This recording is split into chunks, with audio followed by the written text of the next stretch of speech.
Yo, what's up, sports bettors? I got a little two-pick parlay, two MLB bets, and I'm going to run you through the math, show you how parlays work. Parlays can be profitable. Common myth, you can't make money betting on parlays.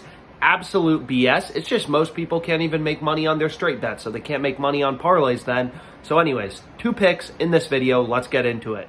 Two-pick parlay in this video, but before anything, I want to make it clear you want to sign up for as many sportsbook accounts as possible, right? All these books have different odds from one another. So the 76ers against the Celtics on Monday, they're plus 240. The 76ers are plus 240 on Caesars, plus 245 on DraftKings, and FanDuel is giving you the best odds at plus 260. And it may not seem like a big deal, but I've explained this before. Sports betting is not a get-rich-quick scheme.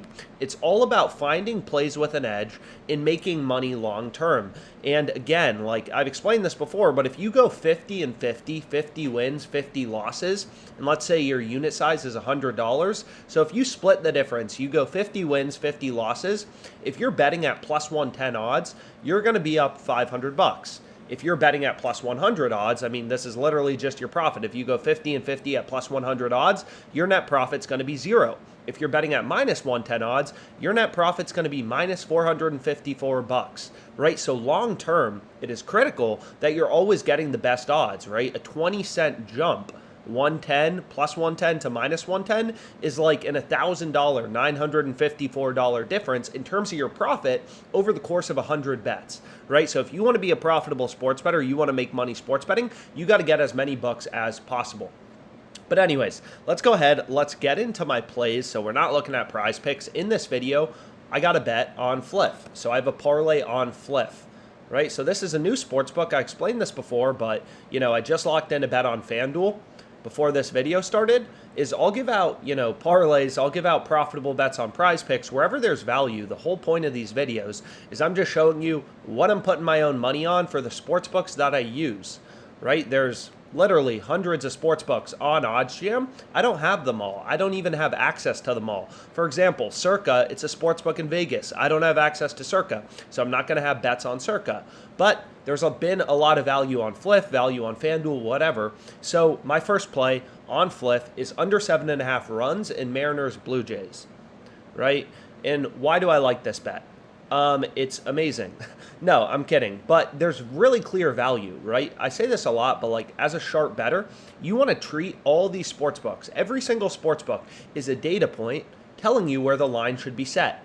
So all these other sports books kind of have this around plus 155, the under 7.5 runs. We're getting plus 185 on Fliff, right? Clear line discrepancy, clear value. We're getting 30 cents better roughly than the average odds. So we're getting huge improvement, huge value on Fliff, right? And it may not make sense why this matters, but I've explained this before. The way that sportsbooks make money is they charge a spread, right? You can see Pinnacle, they have a 24-cent spread in their market. So if you think about a stockbroker, they'll be like, yo, I'll buy this stock for 10, I'll sell it for 11. They bake in a spread, a $1 spread. They buy things for 10, sell it for 11. So essentially what you want to do is you want to remove the spread, right? So what we can do is we can use a no vig odds calculator. And what this calculator does is it removes the vig and then tells you the win probability for your bet as well as the fair odds with the vig removed. So this is a market with no spread, no vig, right? Just like a stockbroker saying, hey, I'll buy this stock for $10.50, I'll sell it for $10.50. There would be no spread in that market. They're buying for $10.50, they're selling for $10.50. So when you want to figure out what the fair price is, you just want to remove that spread. Right? If a stockbroker is saying, yo, I'll buy this stock for 10, I'll sell it for 11, 10.50 is the midpoint, that's probably what they think the stock is worth. It's no different in sports betting. This is how every sports book works, right? They have models that spit out fair odds, right? They're taking all these bets. They have these really complex models. Books have invested hundreds of millions of dollars in their ability to set lines. So essentially, what you want to do is you want to remove the vig. The way that sportsbooks work is they do the opposite, right? They have models that say, yo, this bet should be priced based on all the action, based on all our models. We think this bet should be priced at plus 172. That is the fair price for the under 7.5 runs in Mariners Blue Jays, according to Pinnacle, the sharpest bookmaker in the world. right? But they don't let you bet at the fair price, so they add in their vig, right? Sportsbooks want to make money, so they add in a spread. Just like a stockbroker will be like, yo, I think this stock's worth $10.50, so I'll try to buy it for 10, and if anyone wants to buy it from me, I'll sell it for 11. I'll bake in a $1 spread. It's no different on sportsbooks. They bake in a spread. They give you worse odds than they think the true price is, right? They give you worse odds than they think the true odds are. So according to Pinnacle, the sharpest bookmaker in the world, the true odds on the under 7.5 runs is plus 172.33, right? So we're getting better odds, right? We're getting better odds than the fair odds, right? You're always going to be getting better odds than the no vig odds, the fair odds. So no vig odds, fair odds, true odds. There's a bunch of different terms for it, but you're always going to be getting improvement. You're always going to be getting higher odds, a better price than the fair line, right? It's kind of like if a stockbroker was like, yo, I'll buy the stock for $10, I'll sell it for 11. All the stockbrokers are saying that. Your friend's like, yo, I don't want this stock anymore. I'll give it to you for $9. That would be a no-brainer trade with your friend, right? He's letting you buy the stock at $9. All the stockbrokers are willing to buy it for 10. So you're getting value to the market. No different here, right? So we're removing the vig from all these sports books. So DraftKings, right, they have this plus 150, minus 185. So according to DraftKings, they're saying, yo, the fair odds on this is only plus 162, right? We're getting plus 185 on Fliff. So essentially, you have numerous data points as a sharp bettor telling you what the fair odds should be, right? DraftKings, they have models, they're putting out lines. So according to DraftKings, the true odds is plus 162. We're getting plus 185. So this play looks incredible to DraftKings, right? DraftKings has a 35-cent spread. We're getting 35 cents of improvement to DraftKings. Caesars has their line plus 143, minus 199. So according to Caesars, the fair line is plus 161. Once again, getting a lot of value. Plus 161, plus 185. So long story short, what you want to do, or what you're going to be doing as a sharp bettor, is you're always finding these line discrepancies where you're getting value, you're getting better odds than the true odds, right? So you're essentially just finding bets that are weighted in your favor because you're getting such a good price. It doesn't mean this bet is guaranteed to win. It just means this is a play with a mathematical edge, right? And you'll always win long term due to the law of large numbers. So this is the first bet I went with. The win probability for this play, the fair win probability, is 36.72%. So we're going to put that in right here. That's the first bet I'm going with in my parlay. So essentially, sports books, they're telling you win probabilities through their odds, right? So the market is telling us the Celtics are pretty big favorites.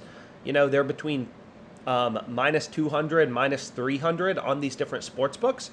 So minus 200, if a team is a minus 200 favorite, right? If a team is minus 200, they're 2/3 to win that game. They're a 2-1 favorite. Minus 200, 2-1 favorite. 2/3, 66% to win the game, right? If a team's minus 300, they're a 3-1 favorite, 75% to win the game, right? 3-1 favorite, they're winning 3/4 of the time, 75% win probability. So according to the market, right, the Celtics are kind of between minus 200, minus 300 on all these different sports books. So we know they're going to be, according to the market, 66% to win to 75%, and we can quantify that. So what we do is we just put in Pinnacle's market. So we put in the market from the sharpest bookmaker, plus 252, minus 293. According to Pinnacle, sharpest sportsbook in the world, they're 72.41% to win this game. So again, between 2/3 and 3/4. They're between a 2-1 favorite and a 3-1 favorite, between minus 200 and minus 300, right? And you may be like, okay, but what if I think the Celtics are 90% to win? Well, if you thought the Celtics were 90% to win, you would place all these bets, right? Like you're betting on the Celtics. You can get the Celtics at, minus, let's take a look. So you can get the Celtics at, let's say, minus 320 on FanDuel. If you think the Celtics are 90% to win, that means a 9-1 favorite, right? That means you think the Celtics should be minus 900 odds. So you're going to slam these minus 300s, right? So this is a market. If, sports bettors and all the sharp bettors are like, no, the Celtics should actually be 4-1 favorites. They should be minus 400. If all the sharp bettors and their models, if they all start to believe that, they'll hammer all these minus 300s until the market comes down and prices the Celtics at minus 400, right? Just like if people, think a stock is undervalued, they buy it. and the price goes up if there's more demand than supply. It's no different in sports betting. If all the sharp bettors are like, yo, Celtics should be a 4-1 favorite, minus 400, they're going to hammer all these minus 300s until the Celtics ultimately move to be minus 400. So anyways, the win probability for our first play, the Mariners-Blue Jays game is 36.72%. And then let's get on to our next bet. So our next bet is Pirates-Nationals under 7.5 runs. Same concept, right? Don't overcomplicate sports betting. You're hunting for value. You're hunting for inefficiencies in the market. So here, Pinnacle has this plus 158, minus 180. So if we go ahead, we put their market in here, plus 158, minus 180. This play, right, we're taking the underdog, is 37.61% to win. So as you'll see in a sec, I bet my parlay for $250. It's at plus 712 odds. So then we can back out the profit margin of our parlay, and it's roughly 12%. And my parlay has $30 in EV.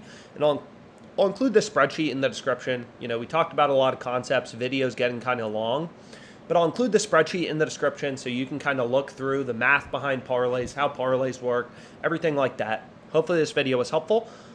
Let's make some money. So here you can see my parlay on Fliff. Again, Fliff is an 18-plus sportsbook. I've been able to find a lot of sharp, profitable bets on it, so highly recommend signing up. More sportsbooks, more profitable betting opportunities, and as always, just showing you guys in these videos what I'm putting my own money on. So hopefully this video was helpful. Let's get it.